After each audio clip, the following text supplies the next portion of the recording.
97.1 Forever! Mga kwento ng pag-ibig, kwento ng pag-asa at mga kwento ng buhay dito sa Barangay Love Stories. Love Stories.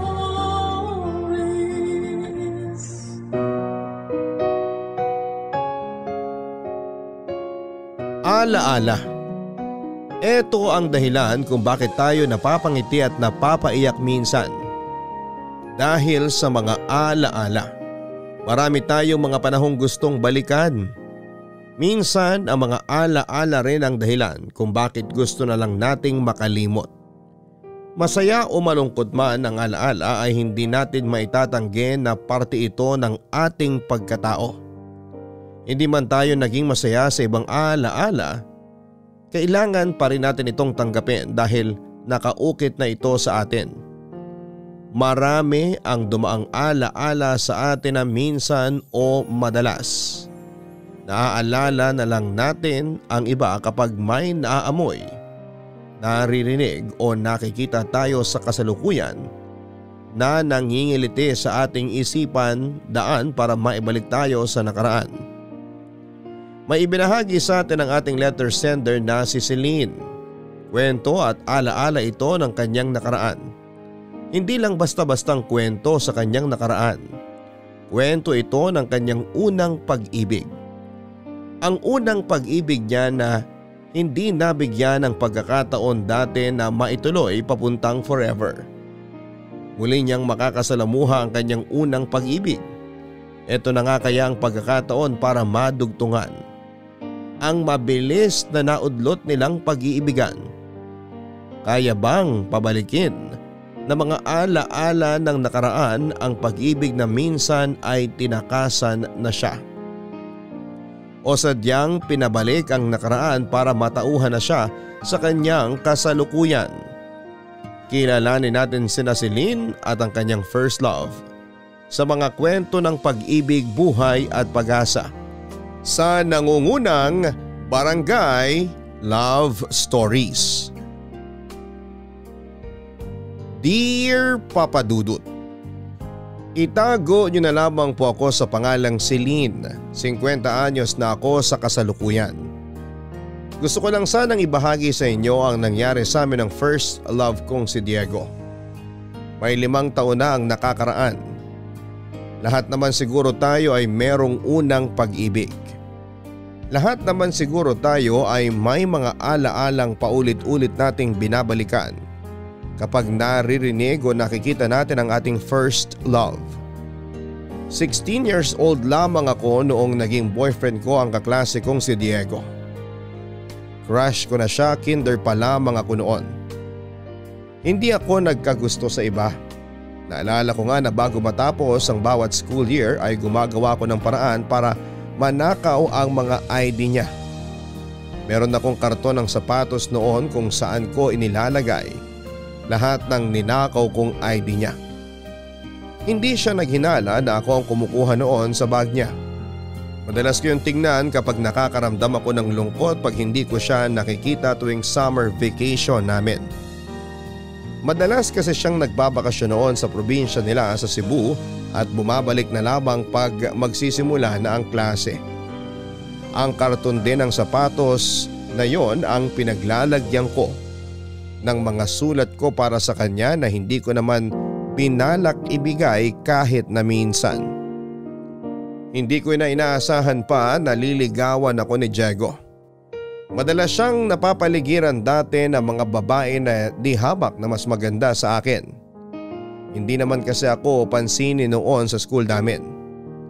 Kaya tinanggap ko na lamang ang katotohanan na hanggang pangarap ko lamang siya. Kahit aminado akong gabi-gabi ko siyang pinagdarasal noon para maging asawa balang araw.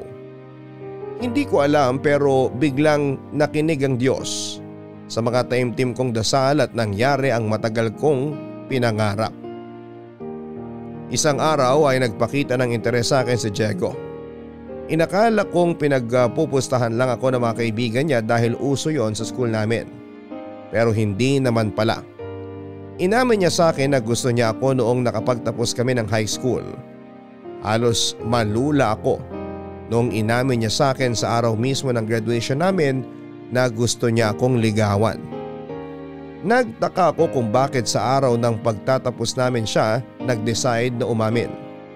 Sanagot niya ako at sinabing ang pagtatapos daw namin sa pag-aaral ang simula ng bagong kabanata ng buhay namin. At gusto niya raw noon na ako ang makasama niya sa pagbubukas ng bagong chapter ng buhay niya. Wala akong kasing saya nang inamin niya sa akin na matagal na siyang may gusto sa akin. Hindi lang daw niya ako nilapitan dahil ayaw niyang makasagabal sa pag-aaral ko. Alam kasi niyang importante ang pag-aaral ko dahil gusto ko maging valedictorian sa high school. Malaking tulong kasi yun noon, Papa Dudut, para makatungtong ako sa kolehiyo dahil hindi naman kami pinalad sa pera. Hinayaan niya akong mag-focus sa pag-aaral at nakontento na lamang na pinagmamasdan ako sa malayo. Inintay niyang makapagtapos ako ng pag-aaral bago nilapitan. Hindi ko na rin pinatagal pa ang panliligaw niya. Sinagot ko na siya pero nilihim pa rin namin yon. May mga ilan lamang na nakakaalam tulad na lamang ng bunsong kapatid ni Diego na si Netnet. Nangako kasi ako sa mga magulang ko na hindi muna makikipagrelasyon dahil kailangan kong unahin ang pag-aaral ko. Pumayag naman si Diego na ilihim muna namin yon. Nagawa naman naming patatagin ang aming relasyon sa loob ng 2 taon. Hanggang sa sumapit ang 3 taon ng relasyon namin. Doon na kami nagkaroon ng problema. Hindi nga nagpatuloy sa pag-aaral si Diego dahil kinailangan niyang makapagtrabaho kaagad. Sinama siya ng tiyuhin niya sa Cebu para doon mamasukan. Nagsulatan na lamang kami at paminsan-minsan ay nagtatawagan kapag may pera. Sa huling taon ng relasyon namin ay pinuntahan niya ako. Nagkita kami at napakasaya ko. Nag-celebrate pa kami ng 4th anniversary namin. Pero hindi ko inakalang yun na pala ang huling pagkikita namin. Hindi na siya muling nagparamdam pa. Dinamdam ko yon at kinasama ng loob dahil hindi man lang siya nakipaghiwalay sa akin ng personal. Bigla lamang siyang nawala at hindi na ako nagkaroon pa ng balita sa kanya. Nahirapan akong kalimutan siya dahil pinaikot ko sa kanya ang mundo ko. Hindi ko na maalala kung kailan ako noon totoong nakamove on sa kanya. Basta isang araw ay hindi ko na siya hinanap pa. Basta isang araw, hindi na masakit. Isang araw ay natanggap ko na lamang ang lahat at nakahanap muli ng pag-ibig sa katauhan ng aming kababatang si Ramon. Sa kanya ko ibinuhos lahat ng pag-ibig na sinayang ni Diego. Hindi ko na muling nakita pa si Diego ng ilang dekada. Hanggang isang araw makalipas ang mahigit 25 years. Nagpakita siyang muli sa akin, Papa Dudut. Nagbalik siyang muli sa aming lugar.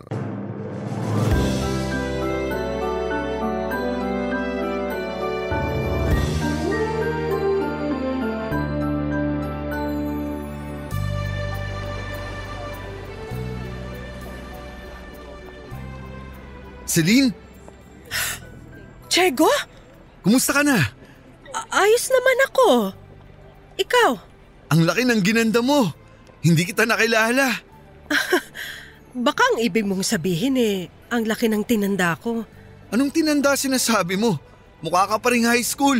Ang kinis pa rin ng balat mo. Ha? San banda makinis? Napakasinungaling nito. Pwede ba kitang ipasyal mamayang hapon? Ipasyal? Bakit? Di ba gusto mong laging namamasyal? Hindi mo naman ako kailangang ipasyal. Pumunta tayo ron sa bilian ng mga puto sa 2 kanto. Ililibre kita. Binayaran na kasi ni Nenet yung utang niya sa akin. Kasama mo na ulit bunsong kapatid mo? Hindi ba't… Hindi naman kami nagkaiwalay ni Nenet Ano bang sinasabi mo? Diego, naguguluhan ako Pwede ba kitang mayakap? Mayakap? Bakit? Hindi ka ba nananabik sa yakap ko? Diego, ano bang sinasabi mo? Huwag mong sabihing may tampo ka sa akin. Diego, sandali Pwede nga. kitang suyuin. Alam ko naman kung paano kita mapapatiklop. Hindi kita maintindihan. Ano bang nangyayari sa'yo? Ikaw nga tong di ko maintindihan eh. Ano bang nangyayari sa'yo? Diego! Dahil ba di ako nakasulat agad sa'yo?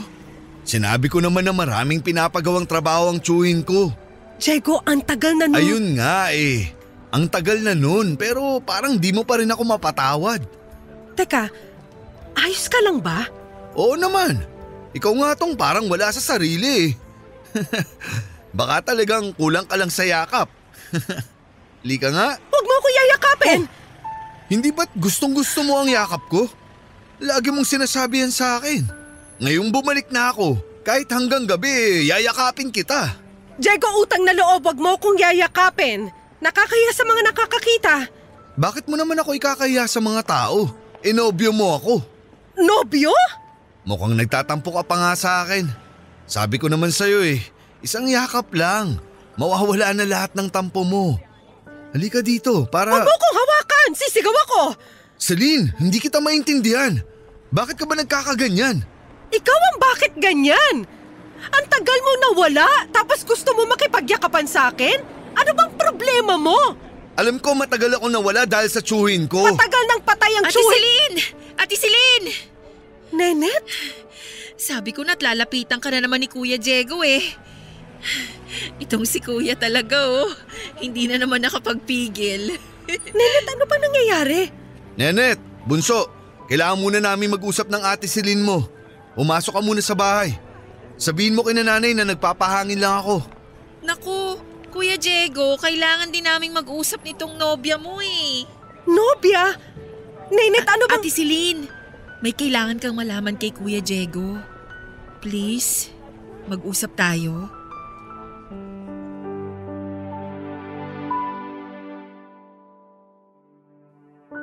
Si Ninette ang bunso at nag-iisang kapatid ni Diego at 5 taon ang tanda namin ni Diego sa kanya.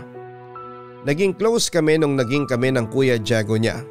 Isa siya sa ilang mga nakakaalam sa relasyon namin. Sinuportahan niya ang relasyon namin ni Diego kaya labis din siyang nasaktan nung time na iniwanan ako ni Diego nang walang paalam. Ilang beses kong kinulit noon si Ninette para sabihin sa akin kung bakit bigla na lamang hindi bumalik si Diego sa amin.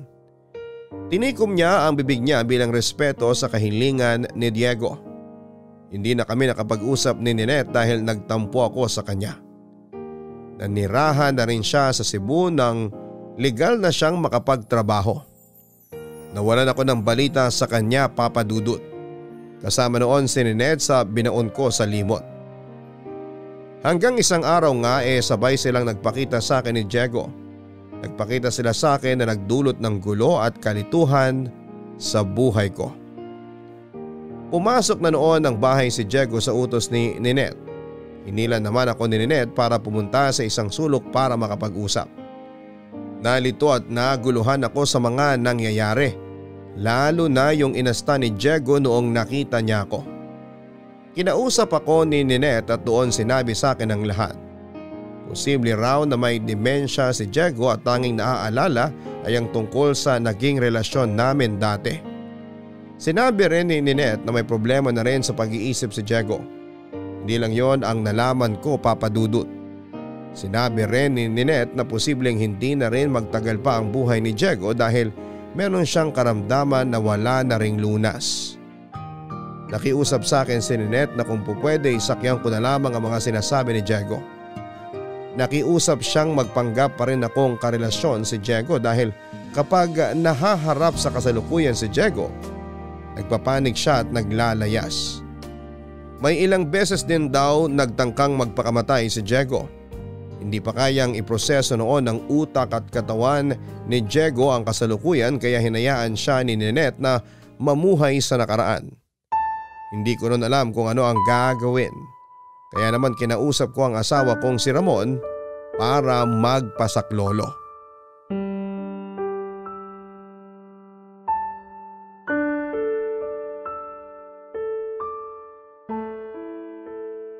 Ramon, nagbalik na si Diego. Babalik ka na ba sa kanya? Iiwan mo na ba ako? Ramon. Biro lang ang sinabi ko, Celine ha. Huwag mong totohanin. Ramon, ang komplikado ng sitwasyon. Teka nga, ano ba nangyari? Babalik ka ba kay Diego?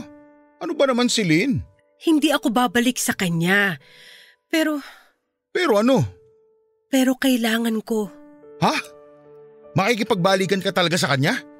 Grabe naman pambabasto sa akin yan. Hindi lang sa pagkatao ko, pati sa relasyon na to. Magpapanggap lang akong babalik sa kanya. Nalalabuan ako. Ano ba nangyayari? Ang nangyari, nakita ko siya kanina habang naglalakad ako pa uwi rito. Tapos ano? Na-inlove ka na ulit? Patapusin mo muna kasi ako. Pasensya na. Kinakabahan kasi ako sa mga sinasabi mo eh. Wala akong balak iwan ka. Wala akong balak makipagbalikan sa kanya. Nakita ko siya kanina at parang wala siyang naaalala na nagkahiwalay na kami. Parang ang nakaraan namin kasalukuyan pa rin sa kanya. Teka nga. Naguguluhan ako. May sakit sa isip si Diego. Ang tanging naaalala lang niya ay yung naging relasyon namin dati. Lahat ng mga alaala niya umiikot lang sa mga taong nagkasama kami. Kaya ang gusto ko sanang mangyari, magpapanggap muna akong karelasyon niya. Huwag ka mag-alala, magpapanggap lang ako, hanggang dun lang. Sinabi niya yan sa'yo? Naniwala ka naman. Paano kung nagpapanggap lang siya para makuha ka niya sa akin? Hindi siya ang nagsabi sa akin. Yung bunso niyang kapatid. Si Nenet? Oo, at naniniwala ako sa kanya. Ano gusto mong gawin ngayon? Naaawa ako kay Diego eh. Marami siyang pinagdaan ng hindi maganda dati. Ilang beses siyang inabuso sa pinagtrabahuhan niya dati sa Cebu. At di mo naman kailangan saluhin yun para sa kanya. Hindi mo naman kasalanan yun eh. Hindi ko naman sinasabing sasaluhin ko ang nangyari sa kanya. Gusto ko lang pagaanin ang buhay niya, lalo na ang isipan niya. Gusto ko makatulong kahit sa maliit na paraan lang. Hindi maliit na bagay ang gagawin mo, Celine. Magpapanggap kang karelasyon niya. Paano naman ako? Kaya nga hihingi sana ako ng pangunawa mo. Alam kong mahirap para sa'yo tong gagawin Hindi ko. ba pwedeng ipaalam na lang sa kanya ang totoo? Hindi naman pwedeng habang buhay magpapanggap kang karelasyon niya. Hindi pwedeng habang buhay siyang mamuhay sa nakaraan. Ramon, hindi rin naman magtatagal ang pagpapanggap ko. Anong ibig mong sabihin? May taning na ang buhay ni Diego. Talaga? Hindi ko na alam kung anong sasabihin sa'yo, Celine. Gusto ko lang payagan mo kung gawin to. Ibalato na natin to sa kanya. Dapat nga hindi mo na gawin yan eh. Ipapaalala ko lang sa'yo Iniwan ka niya nang walang paalam nun. Habang buhay kong maaalala yan. Masasaktan ka lang sa ginagawa mo. Binubuksan mo lang ulit yung nakaraan mo na dapat matagal nang nakasara. Wala nang epekto si Diego sa akin ngayon. Hindi mo masasabi yan. Kapag nakasama mo na ulit siya, baka… Ikaw na ang mahal ko. Pero kailangan ko lang gawin to. Ibigay na natin to kay Diego. Hindi naging maganda ang buhay para sa kanya. Hayaan natin siyang maging masaya kahit sa mga huling sandali niya sa mundong to. Hindi naman natin kasalanan kung bakit siya nagkaganon eh. Bakit kailangan tayo magdusa? Bakit kailangan tayo magsakripisyo? Isipin mo na lang, ginagawa natin to dahil mabuti tayong tao. Baka ginagawa mo lang to dahil mahal mo pa rin yung Diego na yun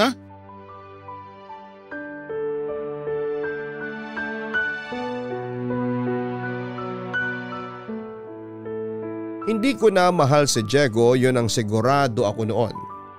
Ilang beses kong kinumbinse si Ramon para pumayag siya sa plano namin ni Net. Natagalan pero pumayag din naman siya, Papa Dudut, dahil na-realize ni Ramon na kailangan ni Diego ng tulong at pangunawa. Natakot lang si Ramon dahil alam niyang malaki ang naging parte ni Diego sa buhay ko. Sinabi nga niya na paano ba raw niya mahihigitan ang unang taong nagpakilala sa akin sa pag-ibig. Kinumbinso ko naman siyang nakaraan na si Diego at wala nang dahilan para bumalik ako sa kanya. Hindi naman kaagad naniwala si Ramon sa akin. Malaki ang naging selos ng asawa ko kay Diego. Nasaksihan kasi niya kung paano ko minahal si Diego, Papa Dudut. Magkababata kami noon ni Ramon at dati pa lamang ay may gusto na siya sa akin pero nakatingin kasi ako madalas kay Diego. Kaya hindi ko pinansin si Ramon. Nagtiyaga at nakontento na lamang si Ramon na maging kaibigan ko. Noong time na iniwan ako ni Diego ay si Ramon ang nagtiyagang makinig sa mga malulungkot kong kwento. Siya ang umalalay sa akin noon habang paulit-ulit kong inaalala si Diego. Tinulungan ako ni Ramon para gumaan kahit papaano ang bigat na dinulot ni Diego sa akin. Hanggang isang araw ay inamin na ni Ramon na mahal niya ako. Sinabi niya sa akin na gusto niyang makasama ako. Hindi ko noon alam kung ano ang sasabihin sa kanya dahil mahal ko pa rin si Diego. Kahit sabihin pang may 3 taon nang nakalipas noon mula nang iniwanan niya ako. Naawa ako kay Ramon kaya ko siya sinagot. Nahiya na rin ako sa kanya noon dahil siya nga yung lagi kong nilalapitan sa tuwing nabibigatan ako sa nararamdaman ko. Inaral ko kung paano kalimutan si Diego at inaral ko kung paano mamahalin si Ramon. Nagtagumpay naman akong gawin yung pareho. Nakalimutan ang nararamdaman ko kay Diego at minahal ko si Ramon. Sa loob ng ilang dekada ay nagpatuloy ako sa buhay kasama ang asawa kong si Ramon. Nakipagtulungan ako kay Ninette Papadudut at nilapitan ko siya para kausapin kung ano ba ang dapat gawin sa kondisyon ni Diego. Sinabi ko nga sa kanya na baka po pwede pang madaan sa pagpapagamot si Diego. Pero sinabi ni Ninette na hindi na rin daw uubra. Wala rin kasing pera noon sina Diego at Ninette kaya hindi nila makayanan kahit bumili ng gamot. Naawa naman ako at kahit gusto kong tumulong ay hindi ko magawa dahil parehas din kaming kapos sa pera. Kaya ang tanging na itulong ko na lamang ay ang magpanggap na maging karelasyon ni Diego. Binalikan ko ang lahat ng alaalang meron kami at hindi yon maganda sa pakiramdam. May mga alaala kasi na nakasaling sa puso ko, lalo na noong time na iniwanan niya ako. Pinilit kong isara dati ang huling taon ng relasyon namin ni Diego pero kinailangan kong buksan yon muli para makatulong sa kanya. Hindi ko ipinakita kay Ninette na nasasaktan ako sa mga naaalala ko. Gusto ko lang naman noon na makatulong kay Diego. Pero bakit ako yung sumasalo ng sakit? Noong sapat na ang alaalang meron ako ay pinuntahan ko na si Diego sa bahay nila ni Ninette. Noong nakapasok nga ako sa bahay nila ay parabang nakabalik ako sa nakaraan. Inayos ni Ninette ang bahay nila sa dating itsura. Pinagbasehan niya ang mga lumang larawan nila noong mga bata pa lamang sila. Nabilib ako sa ginawang effort ni Ninette para makatulong sa kanyang kuya Diego. Sinabi sa akin ni Ninette na hindi niya alam kung paano ipagpatuloy ang ginagawang pagpapanggap sa harapan ni Diego. Nahiya rin siya na kinailangan akong idamay sa sitwasyon nilang magkapatid. Naubusan na lang daw kasi si Ninette ng dahilan kung bakit hindi raw ako nakikita noon ni Diego. Lagi raw kasi akong hinahanap noon ni Diego at walang masabi si Ninette sa kanya. Nasa kalagitnaan kami ng pag-uusap noon ni Ninette nang lumabas mula sa kwarto niya si Diego. Nanlaki ang mga mata ni Diego na lumapit sa akin. Niyakap niya ako ng mahigpit. Hindi na ako pumalag noon at tinayaan siyang amuyin pa ang aking bunbunan. Noong nakontento na si Diego ay saka siya kumala sa pagkakayakap sa akin. Initian niya ako para ipakitang nananabik siyang makasama ako. Hindi ka na ba galit sa akin, Celine? Naku, hindi na ako galit. Sorry pala nung nakaraan ha. Tama ka nga. Nagtatampo lang talaga ako. Wala yon. Alam ko namang nagtatampo ka lang talaga. Sana kasi nagpalambing ka na lang sa akin. Mabuti na lang at pinakalma ako ni Ninette. Salamat Ninette ha. Paborito mo pa rin talaga ang ate Celine mo, no? Aba oo naman.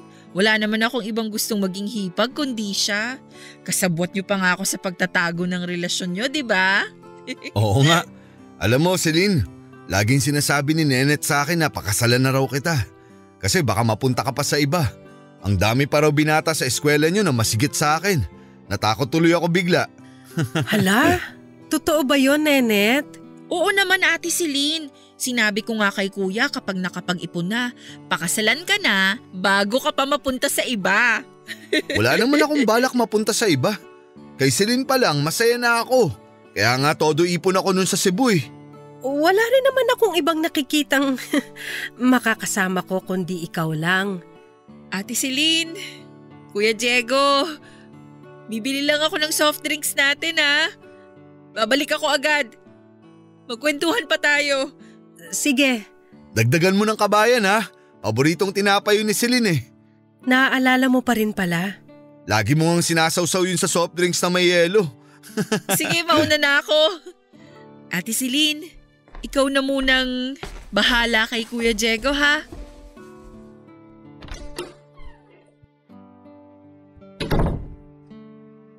Kumusta ka naman, mahal ko?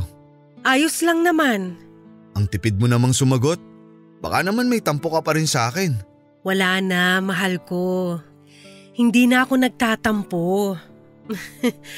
Medyo napagod lang kasi ako kanina. Napagod ka siguro sa pag-aaral mo, no? Oo. Sa pag-aaral. Ang dami kasing pinapagawa ng mga guro namin eh. Nakakapagod. Kumusta naman ang mga grado mo? Scholar ka pa rin ba ni Mayor? Hindi na. Ha? Bakit? Paano ang pag-aaral mo? Gagawan daw ng paraan ni nanay. Hayaan mo. Kapag bumalik ako sa Cebu sa susunod na buwan, padadalan kita ng pangmatrikula mo. Naku, wag na. Pumirmi ka na lang dito sa Maynila. Di ba nasabi sa'yo ni Nenet? Babalik ako sa Cebu sa susunod na buwan. Hinahanap ako ng tsuhin namin. Meron daw mas malaking trabaho na ibibigay sa akin sa Cebu pagbalik ko. Kaya kampante ako na makakatulong ako sa iyo sa pag-aaral mo. Hindi na kailangan. Ipunin mo na lang ang kikitain mo sa Cebu para makabili ka ng mga bagong pantalon. Di ba sabi mo sa akin dati gusto mo nang makapagsuot ng maong? Oo nga eh. Sa tagal ko sa Cebu, isang maong na pantalon pa lang ang nabibili ko. Lahat kasi napupunta kay nanay. Kaya nga kapag bumalik ka sa Cebu, unahin mo makabili ng mga pantalon mo. Iba't ibang klase ng pantalon ha. Para iba yung para sa pagsisimba, para sa pamamasyal, at syempre dapat iba yung pangpasko. Mas gusto ko mapunta ang pera ko sa pag-aaral mo. Alam kong pangarap mong maging maestra. Lagi mo nga yung kinikwento sa akin sa mga sulat mo eh. Diego… Lagi kong binibida sa mga katrabaho ko noon na magiging magaling kang maestra balang araw. Salamat, Diego. Kaya gawin mo ang lahat para makapagtapos ka sa kolehiyo. Suportado kita. Hindi mo kailangan maging scholar ni Mayor. Akong bahala sa'yo. Talaga ba? Kahit hindi ako makaipon para sa pagtanda ko, makita ko lang na makuha mo ang pangarap mo. Ayos na ako.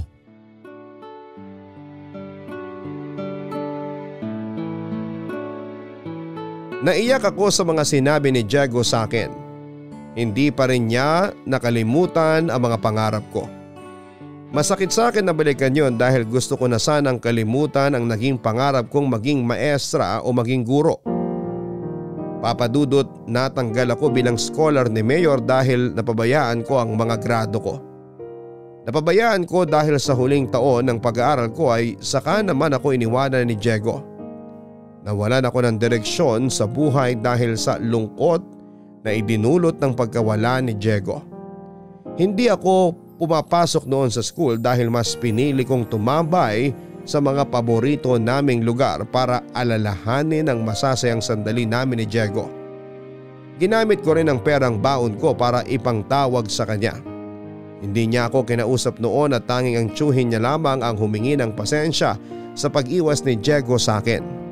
Papadudot, hindi ko na tinuloy pang mag-aral dahil nawala na ako ng gana, lalo't wala na rin namang pag-asa na makapasa ako. Nagalit ang mga magulang ko sa ginawa ko pero wala silang nagawa para bumalik ako sa pag-aaral. Nagtrabaho na lamang ako bilang assistant ng isang kindergarten teacher para may pangtustos ako sa sarili ko. Hindi naging magandang epekto ng pagkaiwan sa akin ni Diego. Maraming bagay akong sinukuha noon, lalo na ang pangarap ko. Sinukuhan ko na ring mabuhay noong naramdaman kong hindi na siya babalik pa sa akin. At dala ng sobrang lungkot ay nakunan ako, papadudot. Walang nakakaalam na nabuntis ako ni Diego sa huling beses na nagkasama kami. Binala kong sabihin yon sa kanya ng personal pero hindi na niya ako hinarap pa. Hindi nga niya sinagot ang mga tawag ko. Hindi nalaman ng magulang ko ang tungkol sa pagbubuntis ko dahil iniipit ko ang tiyan ko noon. Bukod pa doon ay umalis na rin ako sa poder ng magulang ko para tumira na malapit sa napasukan kong trabaho. Hindi ko naalagaan ang pagbubuntis ko dahil masyado akong na-stress sa pakikipagbalikan kay Diego. Hindi ako nagpa-check up, hindi ako kumain noon ng masustansyang pagkain at hindi rin ako nakatulog ng maayos. Yun ang dahilan para bumigay ang sanggol na nasa sinapupunan ko. Naging doble tuloy ang sakit sa akin dahil nawala na nga si Diego. Nawala pa ang anak ko, Papa Dudut. Lahat ng mga alaalang ito ay nagbalik sa akin dahil sa nakipaglapit akong muli kay Diego. Hindi ko na noon alam kung kaya ko pa nga bang ipagpatuloy yon, lalo't ako ang nasasaktan sa mga nangyayari. Kanina ka pa rito sa labas ng bahay natin ah. Nagpapahangin lang. May electric fan naman tayo sa loob ng bahay. Mas malakas ang hangin nun. May problema ba, Celine? Ramon, gusto ko nang tumigil sa pagpapanggap kay Diego. Akala ko ba gusto mong makatulong sa kanya? Natutulungan ko nga siya pero paano naman ako? Sinong tutulong sa akin oras na kapitan ako ng lungkot? Pwede mo nang ihinto kung hindi mo na kaya. Sana ganun kadali. Nakukonsensya naman ako kung bigla ko na lang tong ihihinto. Parang iniwan ko siya sa Eric kung ganun. Ganun din naman ang ginawa niya sa'yo dati. Hindi naman porkit ginawa niya sa akin gagawin ko na rin sa kanya. Ikaw kung… Ramon! Hala, anong ginagawa ni Diego rito? Hindi ko alam. Celine, anong ginagawa mo rito sa bahay ni Ramon? Saka ikaw, Ramon, kanina pa ako kumakaway pero di mo naman ako pinapansin. Pasensya na, Diego. Alam mo naman may kalabuan ang mga mata ko. Grade 3 pa lang tayo, malabo na ang mata mo. Kaya lagi kang pinapaupo sa harapan ng klase eh. Lagi ka tuloy na uutusan ni Ma'am Cruz na magbura ng blackboard. Ano palang ginagawa mo rito, Celine? Di mo agad nasagot yung tanong ko kanina. May pinapakuha si nanay na mga… Pinapakuha nung nanay ni Celine yung mga pinatahin nilang kortina kay inang ko. Ganun ba? Celine, sana pala sinabi mo sa akin na pupunta ka rin rito kay Ramon para nagsabay na tayo. Biglaan kasi yung utos ni nanay. Ikaw… Bakit ka ba pumunta rito kina Ramon? Aayain ko sana siyang tumaya sa video karera dun sa kabilang kanto. May mga barya kasi ako rito eh. Naku, hindi ako pwede, Diego eh. Sabado kasi ngayon kaya… Sabado pala ngayon. Oo pala. Kailangan mo palang samahan sina inang at amang mo sa palengke, no? Oo eh. Kailangan kong samahan sina inang para bumili ng tela para sa mga in-order sa aming kortina. Sabi ko sa'yo, matalas pa rin ang isipan ko eh. Andito ba sila ngayon? Gusto ko sana silang kamustahin. Last year ko pa silang huling nakita eh. Inang! Amang! Naku, nahuli ka na. Kalalabas lang nila kanina. Nag-deliver sila ng kortina kina Kaiming. Naku, si Kaiming! Buti nabanggit mo siya. Bala kong bumili ng balisong sa kanya. Ireregalo ko kay Nenet para may pang protection siya kapag papasok sa eskwela. Samahan mo ako minsan kay Kaiming ha, Celine. Bibilan na rin kita ng sayo para magamit mo kung sakaling may bumastos sayo pagpapasok ka sa eskwela. Sige, ikaw ang bahala. Naalala ko pala bigla, Ramon. May pinapasuyo kasi si inang mo sa akin na danggit sa Cebu eh. Di ako nakabili. Nakakahiya tuloy. Hayaan mo na yun.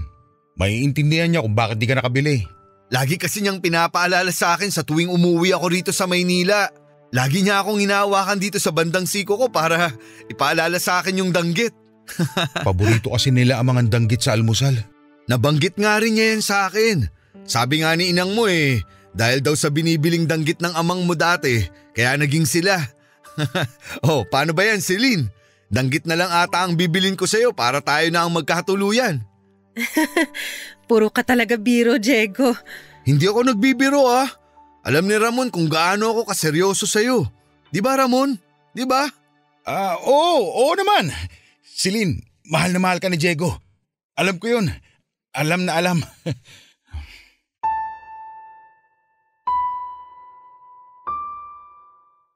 Hindi lang ako ang nanumbalik ang sakit dahil sa pagkalimot ni Diego. Pati si Ramon ay nadamay na rin, Papa Dudut. Nahirapan si Ramon kapag pinag-uusapan noon ang mga magulang niya. Nagpanggap na okay lang si Ramon sa tuwing binabalik ni Diego ang mga alaala ng mga magulang niya. Pinilit ng kalimutan ni Ramon ang nakaraan niya sa kanyang mga magulang dahil nag-iwan yon ng malaking peklat sa buhay niya. Matagal nang namatay ang mga magulang ni Ramon, Papa Dudut. 24 years old noon si Ramon nang pasukin ang bahay nila ng mga magnanakaw. Wala noon si Ramon dahil nasa trabaho siya. Stay-in na cook si Ramon sa Cavite. 2 beses lang sa isang buwan kung makauwi siya sa magulang niya. Gabi nung pinasok ng mga magnanakaw ang bahay ni Ramon.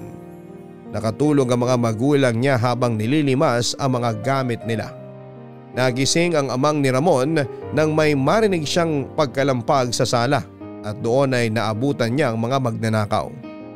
Nagmakaawa ang amang ni Ramon na huwag silang sasaktan. Nung una ay tumupad naman sa usapan ng mga magnanakaw. Hinayaan ang kanyang ama na kunin lahat ng kailangan nila, wag lamang silang sasaktan ni Inang. Pero nag-ibang lahat ng nagising ang inang ni Ramon. Nagpanik ang kanyang inang at sumigaw. Yan ang dahilan para pagsasaksakin ang mga magulang ni Ramon. Narinig yon ng ibang kapitbahay pero hindi sila nakialam sa takot na madamay. Noong narinig nilang wala na ang sigawan ay saka sila humingi ng tulong noon sa barangay. Pero huli na ang lahat dahil binawian na ng buhay ang mga magulang ni Ramon. Kung napaaga lang daw ang pagsaklolo ng mga kapitbahay noon ay baka nabuhay pa sila. Nahuli naman ang mga magnanakaw at inamin lahat ng mga nangyari. Kinabukasan lang nalaman ni Ramon ang masamang balita noong itinawag sa kanyang trabaho ang masamang balita. Agad na umuwi noon si Ramon at doon ay bumungad sa kanyang katotohanan na wala na ang mga magulang niya. Yon ang nakaraang ayaw na sanang balikan pa ni Ramon. Pero nagawang ungkatin yon ni Diego nang hindi sinasadya dahil sa kanyang kondisyon. Ilang beses ko nang gustong umatras noon sa pagpapanggap, Papa Dudut. Pero para bang hinihila pa rin ako pabalik kay Diego. Nasasaktan ako noon sa tuwing na ibabalik sa akin ang mga ala-ala naming dalawa. Pero hindi ko maintindihan ang sarili ko kung bakit parang gusto ko pa rin noong pakinggan ang mga ala-alang nilalatag noon ni Diego sa akin.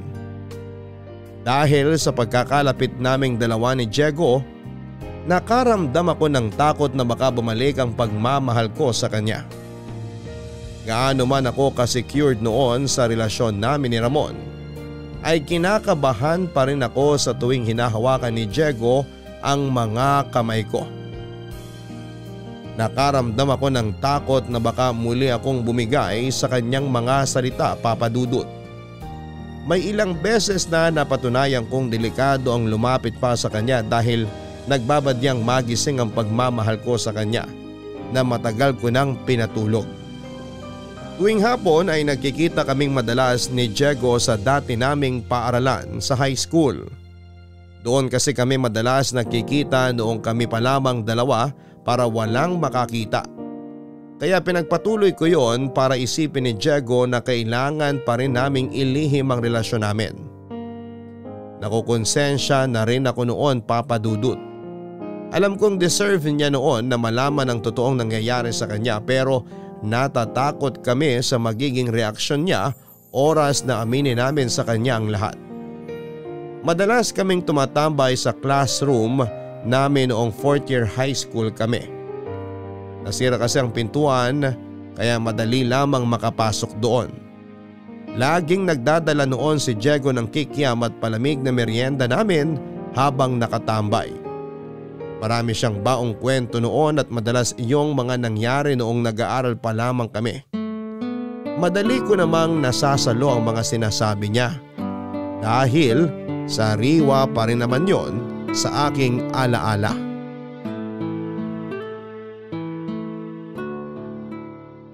Hindi na ako halos magkasya sa upuan na to.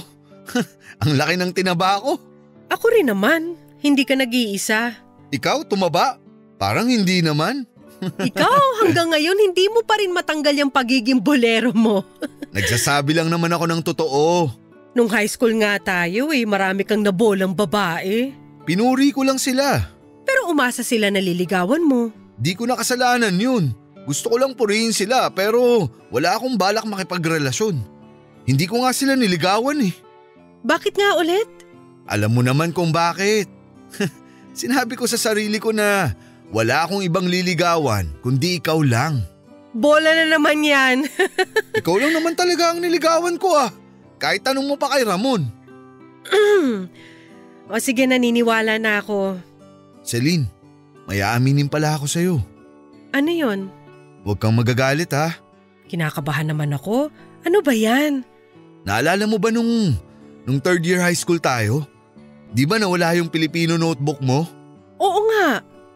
Ang alam ko may humiram nun eh, tapos hindi na binalik sa akin. O nakalimutan lang ibalik. Hindi ko na alam. Mapapatawad mo ba ako kapag sinabi ko sa'yo na ako yung kumuha ng notebook mo? Talaga? Bakit hindi mo binalik? Ang tagal kong hinanap yun ah. Hindi ko binalik kasi di ko naman talaga iniram. Kinuha ko yun sa bag mo. Alam mo bang napagalitan ako ng teacher natin dahil doon? Wala akong maipakita nung magche-check na ng notebook.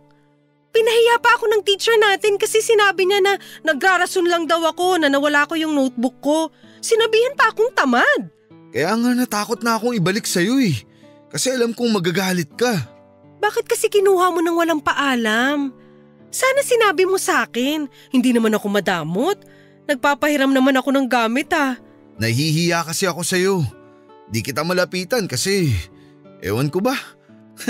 Kaya nung PE natin, kinuha ko yung notebook mo. Bakit mo nga kinuha? Ilang beses kasi kitang nakita na nagsusulat ng tularon sa notebook mong yun. Nakakatuwa. Nakita mo yun? Sa likod mo lang ako nakaupo, di ba? Kapag wala pa yung teacher natin, nagsusulat ka ron sa likuran ng notebook mo. May nabasa akong ginawa mong tula tungkol sa bulaklak ng lotus. Pwede mo bang ipaalala kung ano yung tulang nagawa ko ron? Di ko na maalala yung eksaktong mga nakasulat ha. Basta sabi mo, kahit masadlak man sa putikan, babangon ka pa rin maganda at walang bahid ng dumi. Basta parang ganun.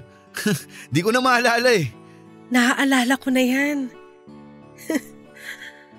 Nakahiligan kong gumawa ng tula dati. Pero wala namang pumapansin. Gusto nila sa school na mag-excel lang ako sa math at science. Alam mo, sa totoo lang, yung notebook na yon ang nakakaalam ng gusto ko at iba kong kakayahan. Sorry kung ninakaw ko ha. Babalik ko rin naman sana eh. Gusto ko lang namang mabasa yung mga tula mo. Pakiramdam ko, dun kita makikilala ng maayos. Nagustuhan mo ba? Para sa akin, dapat mailagay sa libro mga tula mong yun. Magaling ka, Celine. Kaya nga nahulog ako sa'yo eh. Nasa na pala yung notebook kong yun? Dinala ko yun sa Cebu nung bakasyon. Paulit-ulit kong binabasa yung mga tula mo. Kapag naaalala kita, binubuklat ko yun. May aaminin din ako sa'yo. Ano yun? Ninakaw ko lahat ng mga ID mo nung nag-aaral pa lang tayo. Alam ko. Ha? Alam mo? Nagtataka ako kung bakit laging nawawala yung ID ko bago matapos yung school year. Parang sinasadya. Tapos nahuli kita nung grade 5 pa lang tayo. Bakit di mo sinabi? Kasi gusto kong ipagpatuloy mo lang yung ginagawa mo. Ewan ko pero nakakakilig eh. Nakakahiya naman. Ayos lang yun. Kaya nga lagi kong nilalagay sa harap ng bulsa ng bag ko yung ID ko. Para pagkatapos ng school year, madali mo yung makukuha. Sinasadya mo pala yun? Akala ko naman wala ka talagang pakialam. Para di ka na mahirapang magalungkat pa ng bag ko. Grabe naman. Mula nung nahuli kitang kinukuha ang ID ko, dun ko naisip na magandang kwento yun sa mga magiging anak natin. Bahala kong ikwento sa kanila na patay yung nanay nila sa akin. Mga anak? Ay, Celine, kaya mo bang tuparin yung pangarap ko? Papayag ka bang pakasalan ako? Papayag ka bang bumuo tayo ng pamilya? Diego… Pakasalan mo ako. Pangako ko sa'yo, gagawin ko ang lahat maging kontento ka lang sa piling ko. Diego… Celine, pakiusap. Hindi pwede. Sorry.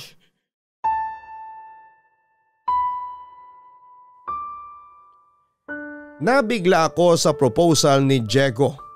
Hindi ko inakalang aabot kami sa ganong punto at napatakbo ako palayo sa eskwelahan namin. Hindi muna ako umuwi noon sa amin dahil alam kong pupuntahan ako noon ni Diego. Sumakay ako ng bus at wala na akong pakialam noon kung saan man ako dalhin. Umiyak ako sa loob ng bus noon, Papa Dudut. Wala na akong pakialam kung nakatingin sa akin ang mga ibang kasabayan ko. Inaalala ko yung eksenang nag-propose sa akin si Diego. Matagal kong pinangarap yon, Papa Dudut, at bata pa lamang ako noon ay lagi ko na yung ipinagdarasal.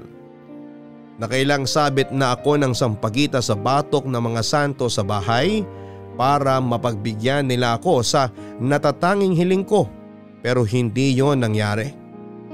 Iniwan ako ni Diego ng walang paalam kaya naging masakit sa akin na bitawan ang kahilingan kong yon. May mga oras noon na sinisisi ko ang Diyos dahil hindi niya ako pinagbigyan maging masaya sa piling ni Diego. Lalo na noong nakunan ako sa anak naming dalawa. Tinalikuran ko noon ang paniniwala ko sa konsepto ng pag-ibig kahit pa nga naging kami na ni Ramon. Papa Dudut, hindi kami kinasal ni Ramon. Totoo namang minahal ko siya pero dala ng takot sa nangyari sa amin ni Diego ay hindi na ako naniwala sa usapang kasal. Nagsama na lamang kami ni Ramon. Ilang beses ngang napahiya si Ramon sa tuwing nagpo-propose siya sa akin sa harapan ng maraming tao. Laging hindi ang nagiging sagot ko sa bawat tanong niya kung gusto ko ba siyang pakasalan. Ilang beses namin yung pinag-awayan. Sinabi niya na pakiramdam niya dahil mahal ko pa rin daw si Diego, pero hindi yon ang katotohanan. Masyado lamang ako nasaktan sa mga nangyari sa amin ni Diego kaya nawala na ako ng tiwala sa kasal. Hindi na rin kami nagkaanak pa ni Ramon dahil after kong makunan ay nagpa siya akong magpa-ligate. Hindi yun nalaman ni Ramon kaya nakukonsensya ako noon kapag umaasa siyang makakabuo kami.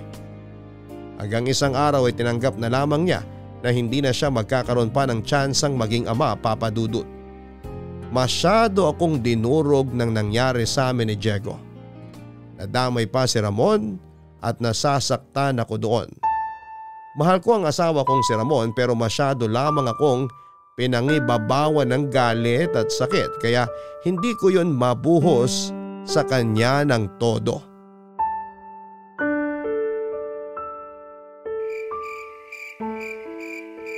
Celine, kanina pa ako nag-aalala sa'yo.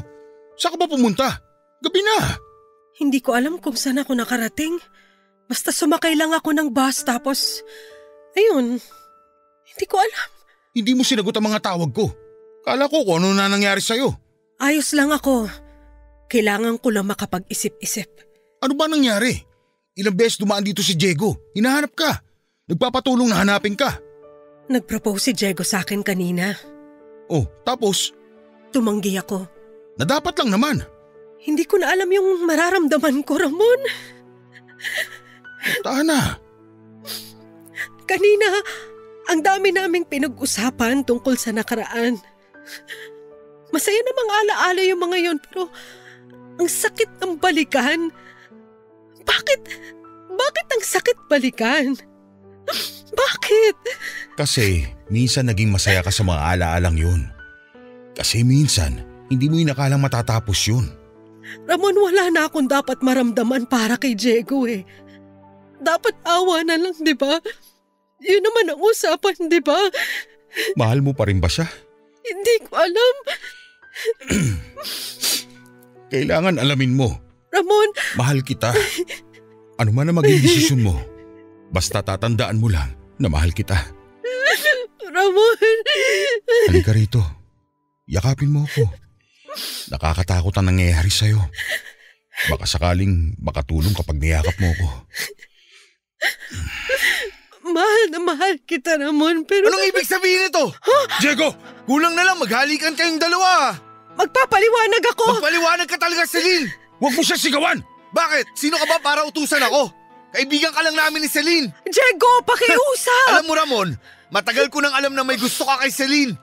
Hindi kita pagbabawalan doon. Hindi kita sisisihin sa nararamdaman mo.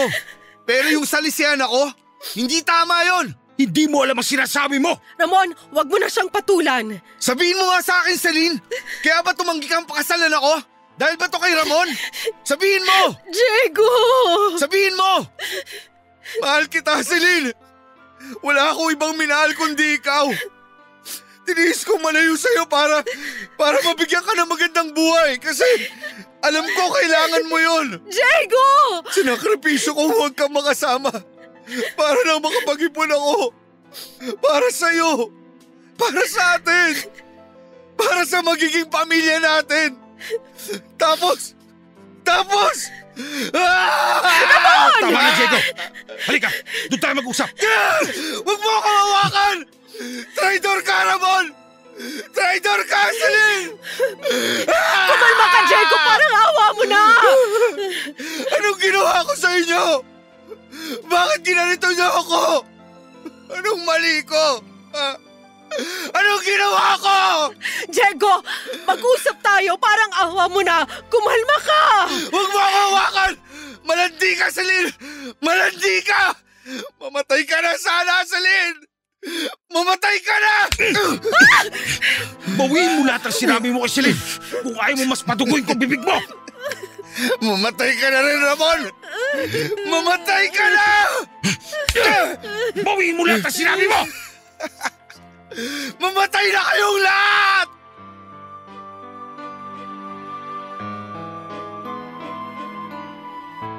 Inawat ko si Ramon sa pangbubugbog niya kay Diego. Noong kumalma na si Ramon, nakatakbo kaagad palayo si Diego. Hindi ko naman maiwan noon si Ramon kaya hindi ko nahabol si Diego.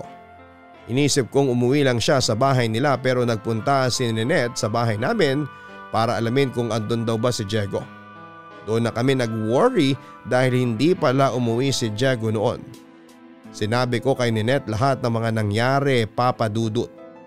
Inasahan kong magagalit siya at maunawaan ko naman yon pero napaiyak na lamang si Ninette habang pinapakinggan ang mga sinasabi ko. Naintindihan niya kung bakit ganon ang reaksyon ni Ramon sa ginawa ni Diego. Hiningi ko ng pasensya ang pananakit ni Ramon kay Diego pero sinabi ni Ninette na wala kaming kasalanan sa mga nangyari. Yun nga raw talagang magiging epekto dahil sa patuloy naming pagpapanggap. Naisip ni Ninette na sabihin na kay Diego ang katotohanan pero nagdadalawang isip siya dahil baka mas lalong mapasama ang kuya niya. Hinanap namin noong gabing yon si Diego. Nireport na rin namin sa barangay ang mga nangyari. Sinisi kami dahil sa mga ginawa naming pagtatakip. Pero hindi na lamang namin nilaban ang dahilan namin dahil wala namang totoong makakaunawa ng sitwasyon naming lahat. Hindi namin nakita si Diego. Hindi ako nakatulog noon sa pag-aalala, Papa Dudut. Sinisisi ko ang sarili ko at sana'y pumayag na lamang ako noon sa inalok niyang kasal para hindi na kami umabot sa ganung punto. Kaso naisip ko na paano kung matuloy ang kasal na yon? Paano na lamang si Ramon? Papa Dudut, wala na akong ibang gustong makasama sa kasalukuyan kundi si Ramon. Pero sa tuwing naiisip kong kailangan ako ni Diego ay bigla akong naguguluhan. Nakahiga na ako noon sa kama nang nagpasya akong hanapin si Diego ng mag-isa. Dahan-dahan akong umalis sa kama at nang nasiguro kong hindi na ako napansin ni Ramon na bumangon ay saka ako nagbihis para lumabas na ng bahay. Hindi ko alam noon kung saan ako pupunta para mahanap si Diego. Kabado man ay ipinagpatuloy ko ang paglalakad kasabay ng pag-iisip kung saan ba pwedeng pumunta si Diego. Natakot ako dahil madaling araw na yon at halos wala ng tao sa paligid ko. Nilakasan ko ang loob ko para hanapin si Diego. Napadpad ako sa lumang paaralan namin. Sinubukan ko siyang tignan kung andun ba siya sa classroom namin pero wala. Inisip ko ulit kung saan ba siya madalas nagpupunta dati. Nagpunta ako sa bus terminal dahil dati kapag nai-stress na siya sa pamilya niya ay doon siya tumatambay. Sinabi niya na yung ingay ng mga busina ng mga bus at mga nagmamadaling tao ang nagbibigay ng kapayapaan sa kanya. Pero wala rin siya noon doon Napagod na ako sa kakaikot noon, Papa Dudut, pero hindi ako sumuko. Naupo muna ako sa gilid ng bangketa para makapag-isip pa. Nanakit na ang ulo ko sa kakaisip. Nanakit din ang puso ko habang binabalikan ang mga lugar na posible niyang pinuntahan. Dahil ang bawat lugar na naiisip ko ay may parte pa rin ng alaala naming dalawa. Naiyak na lamang ako kasi ayoko na sanang balikan pa yon dahil masakit sa damdamin. Pero kailangan kong gawin para mahanap si Diego. Hanggang sa biglang pumasok sa isipan ko ang isang lugar na posibleng pinuntahan niya noon. Inayos ko ang sarili ko at pinunasan ang mga luha sa mga pisngi ko. Umara ako ng taxi at nagpahatid sa lugar na alam kong andun siya. Nagpababa ako sa isang bakanting lote. Masukal na yun noon dahil pinamahaya ng mga damong ligaw na ilang dekada na. Malayo pa lang ako sa lote ay natanaw ko na ang taong hinahanap ko. Si Diego. Nakatalikod siya sa akin at nakaharap sa loteng yon. Ramdam ko noon ang nasa damdamin niya. Nagdalawang isip ako kung lalapitan ko na nga ba siya at handa na ba siyang malaman ang sagot sa mga tanong kung bakit bakante noon ang loteng yon. Huminga ako ng malalim at saka dahan-dahan ko siyang nilapitan. Hindi niya kaagad ako napansin na nasa likuran na niya ako. Nanginig ang kamay kong hinawakan ang balat niya. Doon pa lamang niya ako napansin, Papa Dudut. Basang-basa ang mukha niya noon dahil sa luha at pawis.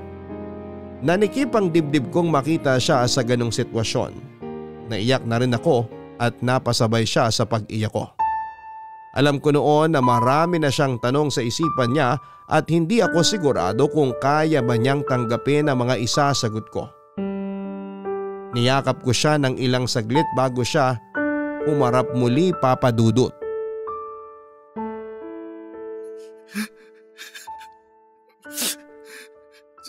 Celine, ano na bang nangyayari? Diego! Pumunta ako rito para makita ang chapel. Pero bakit wala? Andito lang yun nung nakaraang buwan, di ba? Alam ko andito pa yun eh. Diego, mabuti pa umuwi na tayo. Bakit ang bilis nilang giniba yung chapel?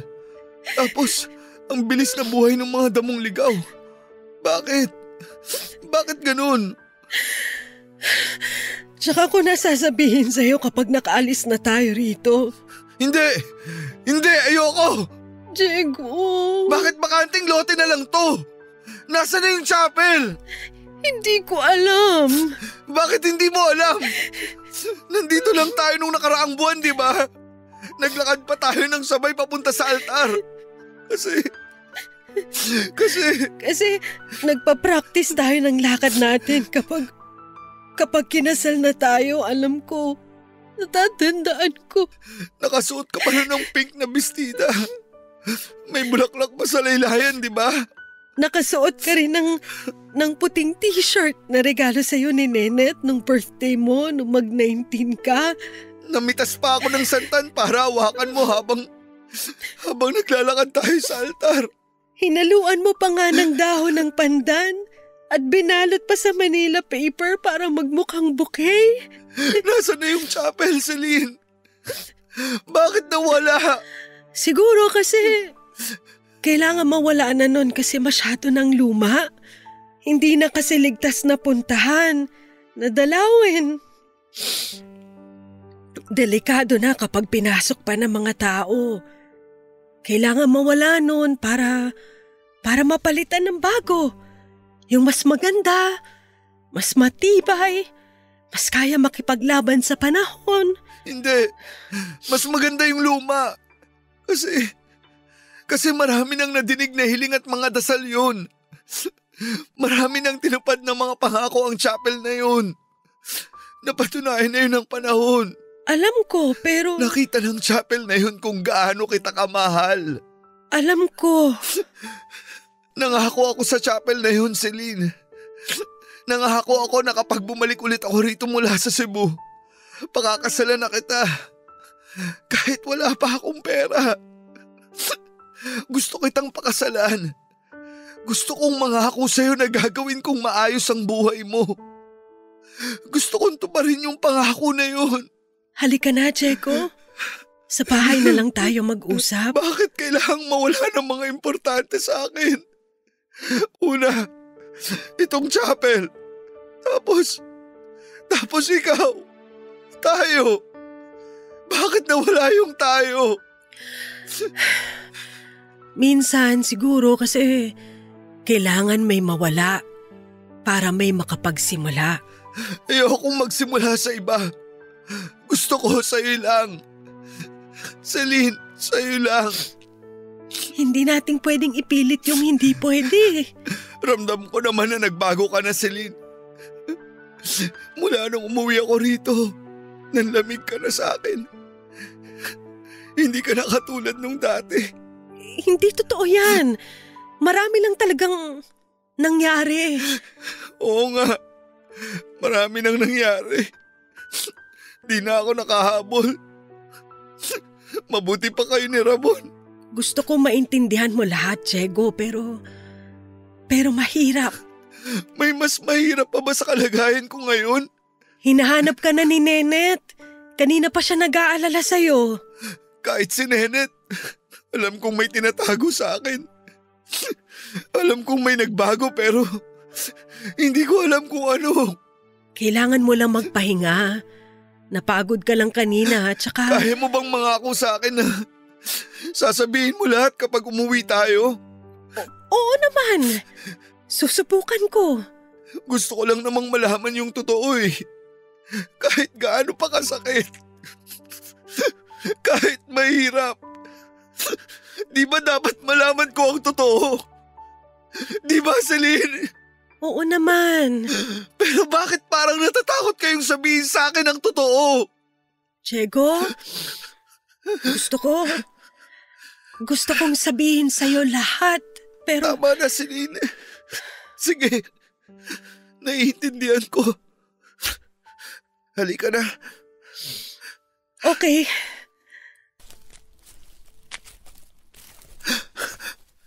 Celine! Bakit? Nahihilo ako. Konting lakad na lang makakasakay na tayo. Diego! Diyos ko! Diego! Gumising ka! Parang awa mo na, Diego! Tulong! Diego! Diego, please! Gumising ka! Diego! Tulungan niyo kami! Tulong!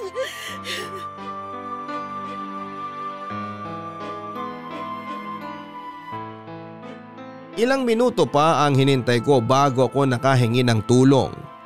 Mabuti na lamang at may dumaang jeep sa lugar na yon. Tinulungan ako ng jeepney driver na buhatin si Diego. Inatid kami ng driver sa pinakamalapit na ospital. At habang nasa loob ng jeep ay hindi ako mapakali, Papa Dudut. Nanginginig ako dahil baka hindi na gumising pa si Diego. Panayang dasal ko noon, Papa Dudut. Natakot ako sa mga nangyayari noong nasa ospital na kami. Inasikaso nila agad si Diego at nakitawag ako sa ospital para makausap si Ramon. Nagmamadali akong pinuntahan ni Ramon, kasama niya noon si Ninette na walang tigil ang pag-iyak. Sinisi ko ang sarili ko dahil hindi ko natansya ang sitwasyon namin ni Diego. Sinabi kong lahat kina Ninette at Ramon ang mga nangyari. Pinaliwanag ko sa kanila na nagpanik si Diego dahil hindi niya nakita ang lumang chapel. Ilang dekada nang mula nang ginaba ang chapel na yon dahil sa sunog. Nangyari yon ilang buwan after akong iwan ni Diego. Hindi niya nabalitaan ang mga nangyari. Kaya laking gulat niya noong nakita niyang bakanteng lote na yon at napamahayan pa ng mga ligaw na damo. Hindi nakaganda sa kalagayan ni Diego ang nakita niya. Yun din ang sinabi sa amin ng doktor. Papadudod sa paglipas ng mga araw ay lumubha na ang kalagayan ni Diego. Nalungkot si Diego ng sobra at yon ang isa sa mga dahilan kung bakit bumagsak na rin ang katawan niya. Hindi na siya pinagstay pa sa ospital at nakiusap ang kapatid ni Ninette na iuwi na lamang si Diego dahil hindi nila kayang magbayad. May pinirmahan na lang noon si Ninette at naiuwi na rin namin si Diego. Yun din naman ang pakiusap ni Diego dahil mas nalulungkot daw siya sa ospital. Pansamantala ay tumira muna ako noon sa bahay ni Diego kasama si Ninette. Pinayagan naman ako ni Ramon dahil naawa na rin siya sa kalagayan ni Diego. Naramdaman na rin kasi namin noon na hindi na siya magtatagal pa sa mundo. Inalagaan ko si Diego sa abot ng makakaya ko. Hindi ko ipinakita sa kanya na nasasaktan ako sa kalagayan niya. Nahirapan ako, Papa Dudut, dahil wala kaming magawa para maging maayos ang kondisyon niya. Wala kaming ibang nagawa kundi ang humingi ng tulong sa Diyos kahit na walang kasiguraduhan na papakinggan niya kami. Hindi mo naman kinain yung niluto ni Nenet. Hindi ko kasi gusto yung lasa. Shh! Huwag mong sabihin ha. Oo, atin-atin lang yun. Ang laki na ng eye bags mo. Kakapuyat. Dahil sa akin no, nakonsensya tuloy ako. Uy, hindi ah. Napupuyat kasi ako kakanood ng TV. May inaabangan kasi ako sa gabi na teleserye kaya… Celine, alam ko. Hindi ka umaalis sa tabi ko para mabantayan lang ako. Di ka natutulog kasi takot ka siguro na di na ako magising. Kailangan kitang alagaan. Hayaan mo na ako. Pero kailangan mo ring alagaan ang sarili mo. O sige, magpapahinga ako ng maayos basta dadamihan mo yung pagkain mo, ha? Basta hindi si Nenet yung magluluto.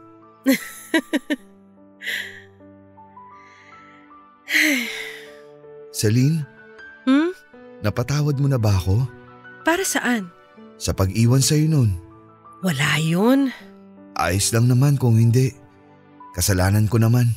Hayaan mo na nga yun. Hindi mo alam kung ilang beses ako natuksong tawagan ka. Balikan ka. Pero hindi mo ginawa. Kasi naduwag ako. Parang di ko kayang harapin ka. Ayokong makitang galit ka sa akin. Ayokong maramdaman na namumuhi ka sa akin. Nasaktan ako noon, Diego. Oo, yun ang totoo. Pero ayoko nang mabuhay sa galit. Kaya pinatawad na kita. Kung di lang ako nagpasindak sa nanay mo. Anong ibig mong sabihin? Huwag mong sasabihin sa kanya ha. Oo naman. Kinausap ako ng nanay mo. Pinuntahan niya ako rito sa bahay. Alam na pala nila ng tatay mo na may relasyon tayo. Nung pinuntahan ka ni nanay, inaway ka ba niya? Hindi naman. At kung aawahin man niya ako, ayos lang. Alam kong pinoprotektahan ka lang niya dahil nanay siya. Gusto lang niya yung makakabuti para sa'yo. Diego, anong sinabi sa'yo ni nanay? Pinapalayo niya ako sa'yo. Huling taon mo na kasi sa kolehiyo. Alam niyang makakasagabal kung nasa tabi mo ako. Hindi naman totoo yun eh. Ikaw pa nga tong naging inspirasyon ko para pagbutihin ko ang pag-aaral ko. Pero di kasi yung nakita ng nanay mo. Hindi ko alam na ganyan pa lang nangyari. Sana nalaman ko para… Gusto kong sabihin sa'yo yung totoo. Nalalayo ako kasi ayoko makasira sa pag-aaral mo. Ayoko sanang lumayo, Celine. Pero sa tuwing nagkukwento ka sa akin tungkol sa pangarap mong maging teacher, nadudurog ako. Paano kung ako pala yung hadlang sa pangarap mo? Bakit hindi mo ko pinaglaban? Kasi gusto kong ipaglaban mo yung pangarap mo. Ang unfair naman nun, Diego. Hindi mo man lang ako kinausap. Hindi mo man lang sinabi sa akin yung totoo. Akala ko ba importante na magsabi ng totoo? Yung totoo? Wala naman talagang may gustong malaman yung totoo. Yun ang totoo. Huwag mo akong paikutin. Nasaktan ako sa ginawa mo.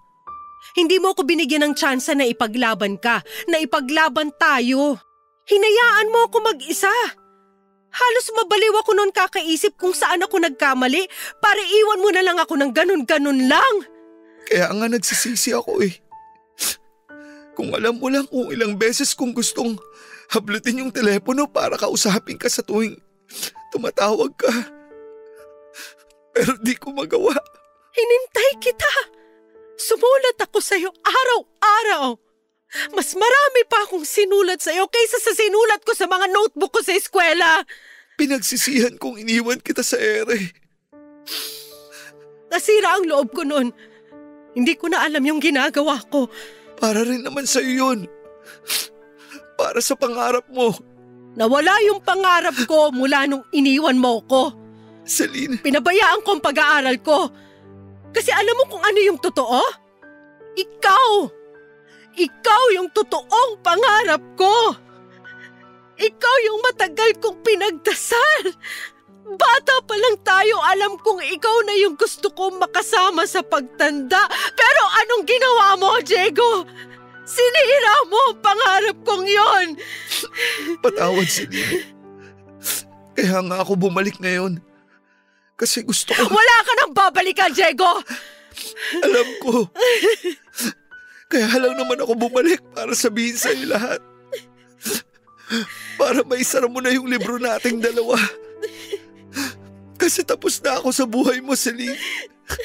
Alam ko yun. Ramdam ko yun. Hinihintay ko lang na sabihin mo sa akin yun kasi di ko kaya kung ako ang gagawa nun. Salamat. Sana napalaya mo na ako. Sana napalaya mo na tayo.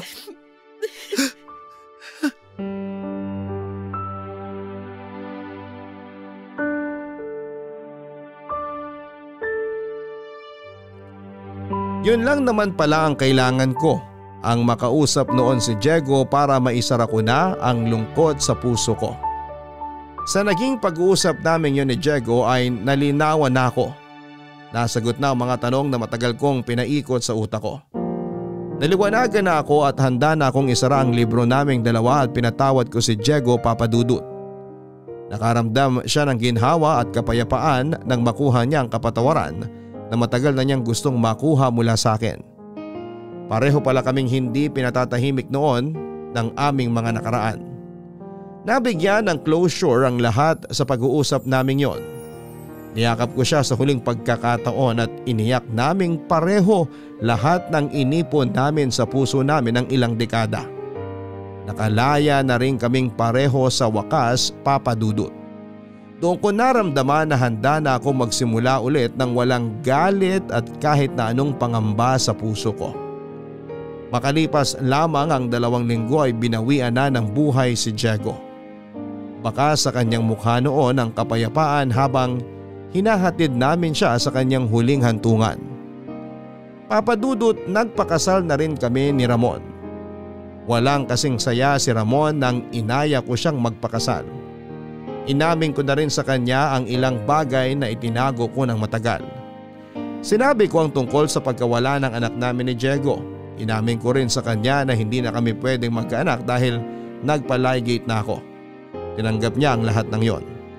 Naramdaman kong nalungkot siya dahil nawalan siya ng tsansa na magkaroon ng isang pamilya. Pero sinabi niya sa akin na ako ang pamilya niya. Sinabi niya na hindi naman kailangang may anak para mapatunayan lamang na pamilya kami. Sa ngayon ay lumipat na kami sa probinsya, Papa Dudut. Iniwan na namin ang naging buhay namin sa dati naming lugar. Hindi pa huli ang lahat para makapagsimula kami ulit. Kahit sabihin pang may edad na kami ay hindi pa rin kami nawala ng loob na magiging maganda ang bunga ng pagsisimula namin. Hindi pa huli ang lahat. Maraming salamat po sa pagbasa ng aking liham. Ang inyong kapuso at kabarangay, Celine. Lahat naman tayo ay naghahangad ng sagot sa mga tanong na iniwan sa atin ng mga taong parte ng ating nakaraan. Hindi masamang alamin ang mga sagot lalo't alam mong makakatulong yon sa pag-usad mo sa kasalukuyan. Masakit para sa ilan na hindi na nakakuha ng sagot o closure mula sa mga nangyari. Hindi nila tanggap sa kanilang nakaraan.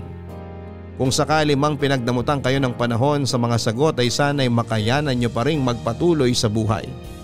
Huwag ninyong hayaang mahinto kayo sa iisang lugar dahil lang hindi kayo binigyan ng pagkakataon para malaman ang lahat. Minsan mas magandang hindi na lamang natin alam. Minsan kailangan lang nating magpatuloy at minsan ay kailangan lang nating tanggapin na tapos na ang lahat.